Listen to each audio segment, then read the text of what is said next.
Hello, good morning साथियों। मैं सुशील कुमार परिश्रम क्लासेज झुंझुनू के यूट्यूब चैनल पर आप सभी का स्वागत करता हूँ। सर्वप्रथम माँ सरस्वती के चरणों में नमन करते हैं। माँ सरस्वती से आशीर्वाद लेते हैं कि वो हमें अपने कर्म को करने की अच्छी शक्ति प्रदान करे तथा अपने लक्ष्य तक पहुँचने में हमारी मदद करे। देखो, 2-3 दिन से मैं एब्सेंट था किसी इमरजेंसी काम की वजह से। आज पुनः आपके बीच में आया हूँ।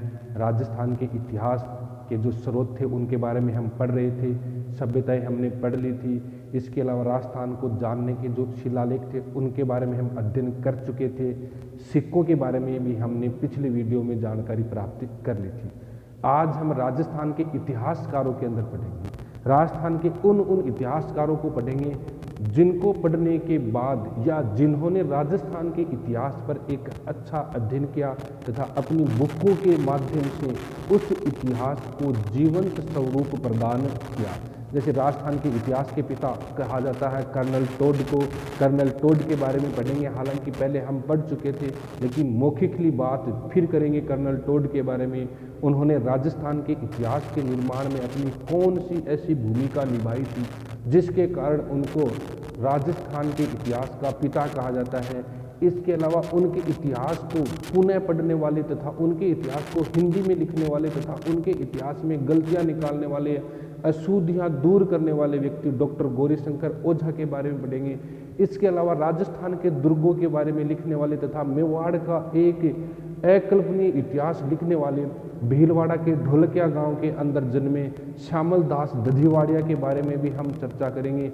इसके अलावा इटली से आने वाले टेशिटोरी, जिनको बीकानेर के महाराजा गंगा सिंह ने बीकानेर के इतिहास को लिखने का दायित्व सौंपा था।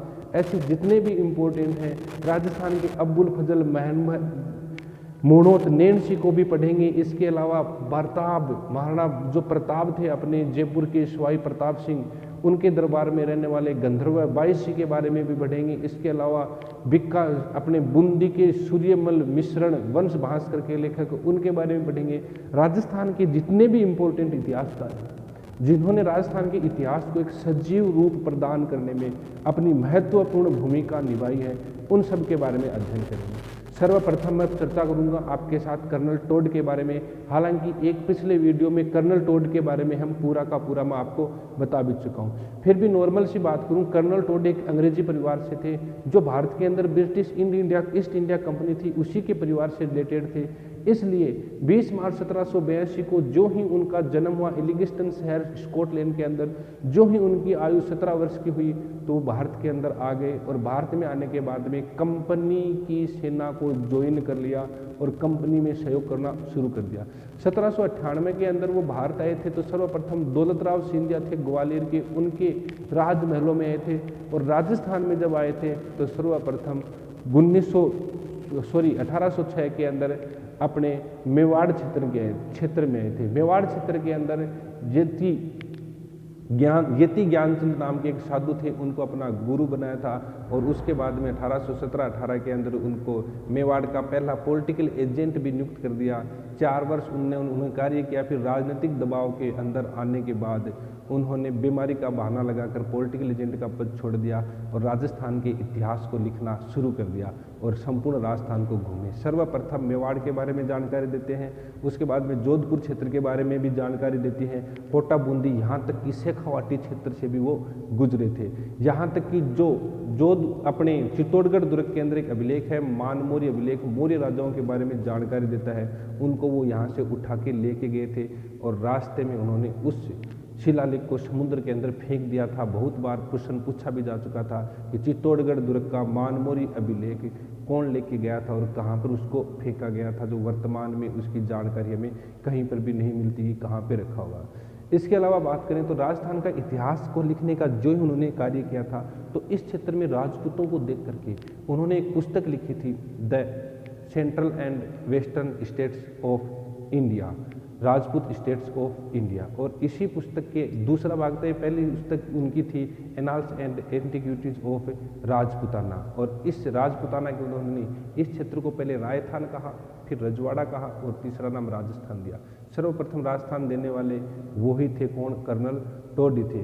इन्होंने 1832 में इस पुस्तक को अपने गुरु यति ज्ञानचंद को क्या कर दिया था? समर्पित कर दिया था।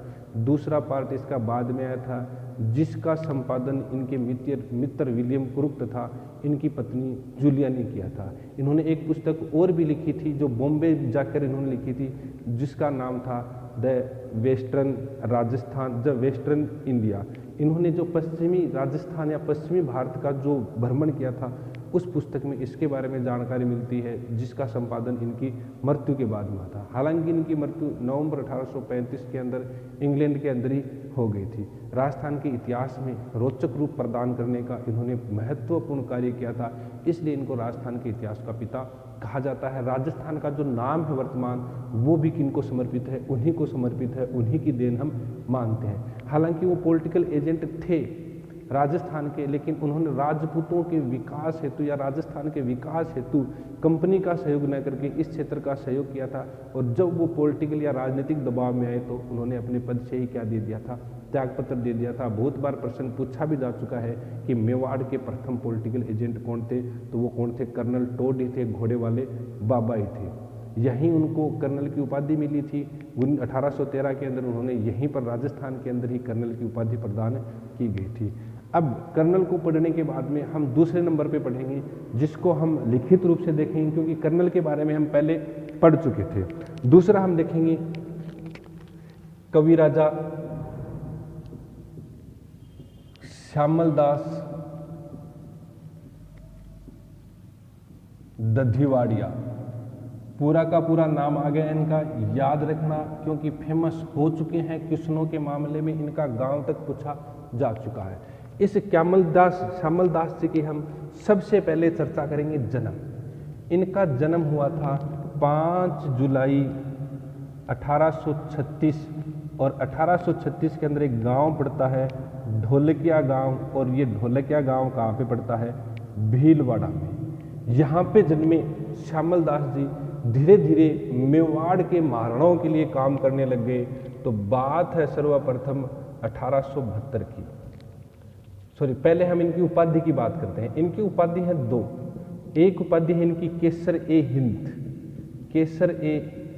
हिंद, और दूसरी उपाधि है इनकी कवि राजा। केसरी हिंद की उपाधि इन्होंने प्राप्त की थी, एक अंग्रेज अधिकारी था जिसका नाम था इम्पे। और कवि राजा की उपाधि दी थी मेवाड़ के महाराणा थे जिनका नाम था सज्जन सिंह ने। इनके बाद में इनके ग्रंथ का बात करेंगे, और इनका जो सबसे इंपॉर्टेंट है वो ग्रंथ ही है, ग्रंथ रचना। और ग्रंथ रचना में बात करेंगे, इनका था वीर विनोद। इसी को देखना हमें, सिर्फ वीर विनोद के बारे में अगर हमें समझ में आता है तो प्रश्न भी यहीं से पूछा जाता है। वीर विनोद, इनकी रचना इन्होंने की थी 1871 में शुरुआत की थी और इसको पूर्ण किया था 1892 में। मतलब कुल वर्ष लगे थे इस ग्रंथ की रचना हेतु वो थे 21 वर्ष। हालांकि 1893 में, याद रखना, पूछा जा सकता है इनकी क्या हो गई थी? मृत्यु भी हो गई थी। ये चीज भी इंपॉर्टेंट है। मतलब जब इन्होंने वीर विनोद को पूरा किया तो उसके 1 वर्ष पश्चात ही इनकी क्या हो गई? मृत्यु हो गई। 21 वर्ष लगे थे। इनके अंदर जो कुल खर्चा आया था वो खर्चा बताते हैं 1 लाख खर्चा आया था। इस ग्रंथ के अंदर जो कुल पेज है उनकी बताते हैं संख्या 2259 है। इसके अलावा इस ग्रंथ के जो खंड थे वो कितने खंड थे? 4 खंडों के अंदर ये क्या था? विभाजित था। अब बात उस समय की है, इस ग्रंथ की जो रचना थी ना, वो एक राजा थे यहाँ के जोधपुर के जिनका नाम था शंभू सिंह। इन शंभू सिंह के कहने पर इन्होंने क्या की थी? रचना की शुरुआत की थी। शुरुआत कर दी इनको कहने पर। और शंभू सिंह ने भी क्या किया? साहित्यिक विभाग बनाए। और वो साहित्य विभाग बनाया था, उसमें इन्होंने शंभू सिंह ने 3 व्यक्ति रखे थे। एक अपने थे श्यामल, दूसरे थे एक अब्दुल गन्नी और तीसरा था एक बाबू। तो थोड़ा सा आप ध्यान रखना, शंभू सिंह ने एक साहित्य विभाग की शुरुआत की थी। जिसके प्रमुख अध्यक्ष श्यामल दास जी को बनाया। इसके अलावा 2 अन्य सदस्य थे, एक गन्नी था और दूसरा था बाबू सिंह। अब शंभू सिंह के कहने पर इन्होंने इस ग्रंथ की रचना की। शुरुआत करने के बाद में दूसरे आते हैं यहाँ पे शासक सज्जन सिंह। सज्जन सिंह के समय ये क्या हो गई थी, पूर्ण हो गई थी। और एक शासक और याद आएगा, ध्यान रखना भाई, फतेह सिंह। और फतेह सिंह ने इस पुस्तक पर क्या लगा दिया था, प्रतिबंध लगा दिया था और यहां तक इसकी मूल प्रतियों को जलवा भी दिया था। इसकी जो भाषा है ना, भाषा वीर विनोद की जो भाषा है वो भाषा है अवधी भाषा। याद रखना भाई, बहुत इंपॉर्टेंट है। कौन सी भाषा में रची गई है, अवधी भाषा के अंदर रची गई है। अब हम वीर विनोद की और बात करते हैं कि वीर विनोद के अंदर जानकारी क्या मिलती है। वीर विनोद के अंदर जो जानकारी मिलती है, एक तो जानकारी मिलती है मेवाड़ का इतिहास, मेवाड़ का इतिहास। और मेवाड़ के इतिहास के अंदर देखो, हम एक कथन सुनते हैं कि राजस्थान के 84 दुर्गों में से 32 दुर्गों का निर्माता कौन था, कुंभा। और ये जो बात लिखी हुई है वो कहाँ पे लिखी हुई है, इसी वीर विनोद के अंदर लिखी हुई है। ध्यान रखना भाई, राजस्थान के 84 दुर्गों में से अकेले 32 दुर्गों का निर्माता कौन है, कुंभा। जैसे हमने कर्नल टोड की बात की थी ना, एक लाइन याद रख लेना। एक इंग्लैंड के अंदर स्थान है थर्मोपल्ली, जो युद्ध के लिए बहुत ही प्रसिद्ध जानी गई है। थर्मोपल्ली का वहाँ का युद्ध विश्व प्रसिद्ध था। तो उसने कहा कि इंग्लैंड में तो एक ही थर्मोपल्ली है, राजस्थान विश्व की एक ऐसी भूमि है जहाँ का कोई भी नगर थर्मोपल्ली से अछूता नहीं है। मतलब प्रत्येक नगर के अंदर थर्मोपल्लियाँ ही मिलती है, मतलब जगह जगह अनेक युद्ध हुए हैं। तथा उस थर्मोपल्ली के अंदर एक वीर था लियोनोर्स। उसने ये भी कहा कि राजस्थान के प्रत्येक नगर में लियोनोर्स जन्म लेता है और प्रत्येक नगर के अंदर पग पग पे क्या बनी हुई हैं, थर्मोपल्लियाँ बनी हुई हैं। तो ये बात किसने कही थी, कर्नल टोड ने कही थी, यहाँ की रणभूमियों को देखते हुए। तो इसी प्रकार ध्यान रखना कि वीर विनोद के अंदर मेवाड़ का इतिहास है और 84 दुर्गों वाली बात है वो कहाँ पे लिखी हुई है, इसी के अंदर लिखी हुई है। इसके अलावा एक छोटी सी चीज और ध्यान रखना भाई, जोधपुर यानी कि मारवाड़ का शासक था विजय सिंह। विजय सिंह को कहा गया था जहांगीर का नमूना, जहांगीर का नमूना। मेवाड़ का मारवाड़ का जहांगीर भी बोले तो कौन है, विजय सिंह। और इसकी पत्नी या प्रेमिका थी गुलाब राय, और इस गुलाब राय को कहा जाता था नूर जहां का नमूना। किसका नमूना कहा जाता था, नूर जहां का नमूना। ये बात भी कौन सी पुस्तक में लिखी हुई है, इसी कवि राजा श्यामल दास की वीर विनोद में लिखी हुई है। दोबारा देखेंगे, कवि राजा श्यामल दास दधिवाड़िया, जन्म 5 जुलाई 1836 को ढोलकिया गांव भीलवाड़ा के अंदर हुआ था, मृत्यु 1893 के अंदर हुई थी। 2 उपाधि थी, केसर ए हिंद तथा दूसरी कवि राजा। केसर ए हिंद उपाधि अंग्रेज अधिकारी एमपी ने दी थी, कवि राजा की उपाधि किसने दी थी, सज्जन सिंह ने दी थी। इसके अलावा बात करें कि इन्होंने ग्रंथ की रचना की थी जिसका नाम था वीर विनोद, और वीर विनोद की रचना 1871 में शुरू की थी, 92 में पूरा हुआ, 93 में इनकी क्या हो गई थी, मृत्यु हो गई थी। कुल वर्ष 21 लगे थे, खर्चा 1 लाख रुपया था। पेज 2259 है, खंड 4 है और भाषा कौन सी है, अवधी भाषा। इसकी रचना की जो शुरुआत किसके कहने पे की थी, वो थे उदयपुर के महाराणा शंभू सिंह के कहने रचना की शुरुआत की थी। शंभू सिंह ने साहित्यिक विभाग भी बनवाया था। श्यामल दास जिसका अध्यक्ष था, गन्नी और बाबू जिसके क्या थे, सदस्य थे। सज्जन सिंह के काल में पूर्ण हुई और सज्जन सिंह ने इन्होंने किसकी उपाधि दी थी, कवि राजा की उपाधि सज्जन सिंह ने दी थी। और फतेह सिंह ने इसके ऊपर क्या लगवा दिए थे, प्रतिबंध, यहाँ तक कि इसकी प्रतियों को जलवा भी दिया था। इसके कुछ पेज जलाए भी जा चुके थे। इसके अलावा वीर विनोद के अंदर जानकारी मिलती है मेवाड़ का इतिहास। अगर पूछ लें कि मेवाड़ के इतिहास को जानने की जो प्रमुख पुस्तक है वो कौन सी है, वीर विनोदी है। इसके अलावा 84 दुर्गों में से 32 दुर्ग कुंभा ने बनाए थे, ये जानकारी भी इसमें मिलती है। इसके अलावा जोधपुर के महाराजा विजय सिंह, जिनको जहांगीर का नमूना या राजस्थान का जहांगीर कहा जाता है, गुलाब राय जिसको नूर जहां का नमूना कहा जाता है, ये सब भी इसी पुस्तक के अंदर जानकारी मिलती है। तो ये इंपॉर्टेंट है, कवि राजा श्यामल दास। इसके अंदर प्रश्न भी कई बार पूछे जा चुके हैं।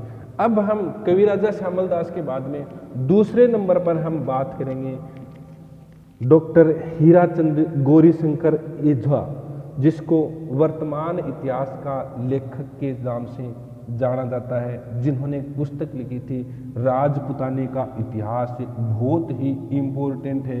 इसके अलावा कर्नल टोड की जीवनी भी लिखी थी, कर्नल टोड का जीवन चरित्र भी इन्होंने लिखा था। सिरोही क्षेत्र के रहने वाले ये साहित्यकार जिन्होंने मेवाड़, मारवाड़, कोटा, बूंदी, डूंगरपुर, बांसवाड़ा के इतिहास के लेखन का एक महत्वपूर्ण कार्य किया था। ये भी इम्पोर्टेंट है अपने, जिसका नाम है डॉक्टर गौरीशंकर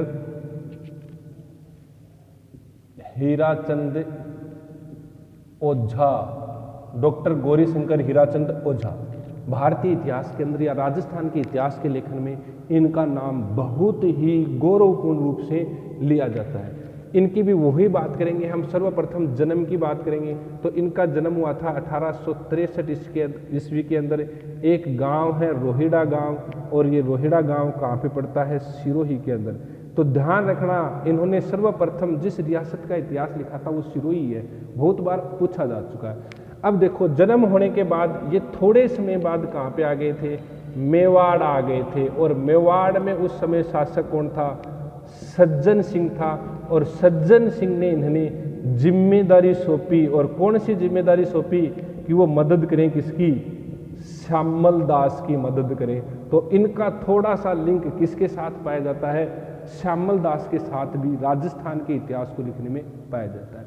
इसके बाद में इनकी अगर हम तीसरी बात करें तो 1947 के अंदर इनकी मृत्यु होती है। 1813 से लेकर 1913 के अंदर इनको अंग्रेजों ने एक उपाधि प्रदान की थी, और वो अंग्रेजों द्वारा उपाधि प्रदान की गई थी, उसका नाम था राय बहादुर। किस नाम से जानी गई थी? राय बहादुर के नाम से उपाधि इनकी जानी गई थी। इसके बाद में अगर हम अगली बात करें इनके इतिहास से इम्पोर्टेंट, तो इन्होंने एक पुस्तक लिखी थी जो इनकी इम्पोर्टेंट है, राजपुताने का इतिहास। यही पुस्तक इन्हें राजस्थान का आधुनिक इतिहासकार बनाती है। राजपुताने के इतिहास की इन्होंने चर्चा शुरू की थी, वो इन्होंने सर्वप्रथम लिखा था सिरोही का इतिहास, दूसरा लिखा था इसने उदयपुर का इतिहास दूसरे खंड के अंदर, और तीसरे में फिर प्रतापगढ़ के अलावा फिर बांसवाड़ा के अलावा बात करें तो फिर इन्होंने डूंगरपुर, और डूंगरपुर के बाद में बात करें तो कोटा बूंदी, और कोटा बूंदी के बाद में बात करें तो लास्ट के अंदर जो लिखा था इन्होंने जोधपुर का लिखा था। कहाँ का लिखा था? जोधपुर। और इसको पूर्ण नहीं कर पाए थे, मतलब जोधपुर का इतिहास ये अपनी राजपुताने के इतिहास के अंदर पूर्ण नहीं कर पाए थे। राजपुताने के इतिहास लिखने के कारण ही डॉक्टर गौरीशंकर हीराचंद ओझा आज भी प्रसिद्ध है। इसके अलावा बात करें तो जोधपुर का जो जसवंत सिंह शासक था उस समय यहाँ का एक दरबारी था मुहणोत नैनसिंह। इस मुहणोत नैनसिंह ने एक पुस्तक लिखी थी नैनसिरी ख्यात। कहते हैं कि नैनसिरी ख्यात लिखने के बाद जसवंत सिंह के साथ मुहणोत नैनसिंह की अनबन हो गई थी। इस मुहणोत नैनसिंह पर कहते हैं कि कुछ रुपए गबन का गलत आरोप लगाया था, जिससे क्षुब्ध होकर या आत्मग्लानि होकर मुहणोत नैनसिंह जो राजस्थान के अबुल फजल कहलाते हैं उन्होंने आत्महत्या कर ली थी। तो इस नैनसिरी ख्यात का संपादन का कार्य भी किसने किया था? इसी डॉक्टर गौरीशंकर हीराचंद ओझा ने किया था। इसके अलावा हम डॉक्टर गौरीशंकर हीराचंद ओझा के अलावा दूसरी अगर हम बात करें तो जो कर्नल टोड थे ना, कर्नल टोड के भी दो कार्य की थी। कर्नल टोड की एक जो पुस्तक थी ना, उस पुस्तक का हिंदी अनुवाद, और हिंदी अनुवाद के अलावा उसकी अशुद्धियों को दूर भी किसने किया था? इसी ने किया था। इसके अलावा कर्नल टोड पे एक पुस्तक लिखी थी, कर्नल टोड का जीवन चरित्र। कर्नल टोड के जीवन से भी ये क्या थे? रिलेटेड थे। हालांकि 1835 में कर्नल टोड की मृत्यु हो गई थी, इनका जन्म 1863 में हुआ था, लेकिन कर्नल टोड के इतिहास को इन्होंने पढ़ा, उनकी पुस्तकों को पढ़ा, उनका हिंदी अनुवाद करते हुए उनकी अशुद्धियों को, क्योंकि विदेश बाहर के रहने वाले थे, यहाँ के कम जानकार थे, तो उनकी अशुद्धियों को दूर करने का कार्य भी किया गया था, इनके द्वारा ही किया गया था। इस प्रकार डॉक्टर गौरीशंकर हीराचंद ओझा जो राय बहादुर के नाम से अंग्रेजों द्वारा उपाधि प्राप्त थे, उन्होंने राजस्थान के इतिहास के अंदर इम्पोर्टेंट कार्य किया था। ये जाने गए थे एक और भी कार्य के लिए। इन्होंने लगभग 50 ग्रंथ लिखे थे। 50 ग्रंथ में एक तो राजपूताने का इतिहास इनका इंपॉर्टेंट था और दूसरा था भारतीय प्राचीन लिपिमाला, भारतीय प्राचीन लिपिमाला। और ये भारतीय प्राचीन लिपिमाला था, इसके अंदर भारतीय लिपियों का अंकन किया था, जो अलग अलग प्रकार की लिपियां काम में ली गई थी उनका अंकन किया गया था। और इसी पुस्तक के कारण इनका नाम रिकॉर्ड हुआ था Guinness book of world. Guinness book of world के अंदर इनका नाम दर्ज करवाने का कार्य कौन सी पुस्तक के कारण हुआ था? प्राचीन भारतीय या भारतीय प्राचीन लिपिमाला के कारण। राजस्थान के कौन से इतिहासकार जिनका नाम गिनीज बुक ऑफ वर्ल्ड के अंदर शामिल है वो कौन है? डॉक्टर गौरीशंकर हीराचंद ओझा। हालांकि शुरुआती दौर में इनके घर वालों ने इनको LLB करने के लिए बॉम्बे भेजा था, लेकिन वहाँ से आ गए थे और राजस्थान के इतिहास लिखने के लिए उन्होंने मेवाड़ राज्य की शरण ली थी। जन्मे कहाँ थे? सिरोही में, रोहिड़ा गांव में 1863 में। 1947 में मृत्यु हो गई थी। मेवाड़ के शासक सज्जन सिंह के पास गए। सज्जन सिंह ने श्यामल दास की जिम्मेदारी सौंपी। सर्वाधिक अगर इनका कर्म क्षेत्र पूछे, सिरोही के रहने वाले थे, इनका कार्य क्षेत्र कौन था? कहाँ पर या किसके दरबार में रह के? महाराणाओं के दरबार में रह करके इसने कार्य अपना प्रारंभ किया था। 1913 में अंग्रेजों ने इनको क्या दी थी? राय बहादुर की उपाधि दी थी। इनकी पुस्तक है राजपूताने का इतिहास, जो बहुत इंपॉर्टेंट है, जिनके अंदर सर्वप्रथम सिरोही का इतिहास लिखा था और लास्ट में जोधपुर का इतिहास लिखा था। इसके अलावा उदयपुर, प्रतापगढ़, बांसवाड़ा, डूंगरपुर, कोटा बूंदी का इतिहास जिसके अंदर मिलता है। जोधपुर के अंदर मुहणोत नैणसी द्वारा लिखित ग्रंथ नैणसी ख्यात का संपादन भी इन्हीं के द्वारा किया गया था। कर्नल टोड के जीवन के ऊपर उन्होंने पुनः अध्ययन किया तथा कर्नल टोड का जीवन चरित्र नामक पुस्तक लिखी थी। इसके अलावा इन्होंने कर्नल टोड द्वारा लिखित पुस्तक annals and antiquities of Rajputana का हिंदी अनुवाद किया तथा उनमें पाई जाने वाली अशुद्धियों को भी दूर किया था। क्योंकि वो विदेश के रहने वाले थे, यहाँ के इतिहासकार के कम जानकार थे। जो भी उन्होंने यहाँ के इतिहास के अंदर गलतियाँ की थी उनको दूर करने का कार्य, मतलब annuls and antiquities of Rajputana में इम्प्रूवमेंट का कार्य किसने किया था? डॉक्टर गौरीशंकर हीराचंद ओझा ने किया था। गिनीज बुक ऑफ वर्ल्ड के अंदर इनका नाम क्या है? दर्ज है। और जो राजपूताना म्यूजियम बना था राजस्थान के अंदर, सर्वप्रथम 1907 के अंदर खोला गया था अजमेर के, उसके प्रथम अध्यक्ष भी कौन बने थे? डॉक्टर गौरीशंकर हीराचंद ओझा ही बने थे। बड़ली अभिलेख के बारे में भी इन्हीं के द्वारा जानकारी प्राप्त होती है। धन्यवाद मित्रों। थोड़ी गर्मी ज़्यादा है, ख्याल रखना अपना। लॉकडाउन बंधने की पूर्ण संभावना है। एक बार फिर अपने को उसी जज्बे के साथ तैयार होकर इस लॉकडाउन का भी हमें सामना करना है और अपने अंदर किए जा रहे प्रतिदिन इम्प्रूवमेंट को भी तैयार करना। मैं तो ये आशा रखता हूँ आप सभी से कि इसी लॉकडाउन के दौरान आप history, political, geography, math, reasoning, जितने भी कंपटीटर के आपके सब्जेक्ट हैं उनके अंदर एक महत्वपूर्ण आधारशिला का आप निर्माण कर लोगे और अपने फ्यूचर को ब्राइट बनाने का या एक अच्छा लक्ष्य प्राप्त करने का महत्वपूर्ण कार्य निर्माण में ये लॉकडाउन आपके लिए अहम योगदान देगा। तो लॉकडाउन बुरा नहीं है, लॉकडाउन अच्छा है। इसके बारे में हम जैसा सोचेंगे वैसा ही हो जाएगा। ये 6 महीने तो अपने ज़िंदगी के 100 साल बीत जाएंगे, तो 6 महीने में कौन सा कम होते हैं? ये तो बहुत ही मजबूती देंगे हमारे, जो हमारी आधारशिला, जो नए नए कंपटीटर है जिनकी आधारशिला के निर्माण के अंदर अगर हम पॉजिटिव हैं तो लॉकडाउन भी पॉजिटिव है, अगर हम नेगेटिव हैं तो लॉकडाउन भी क्या रहेगा? नेगेटिव। तो थोड़ा सा अपने आप में इम्प्रूवमेंट कर लेना। धन्यवाद दोस्तों।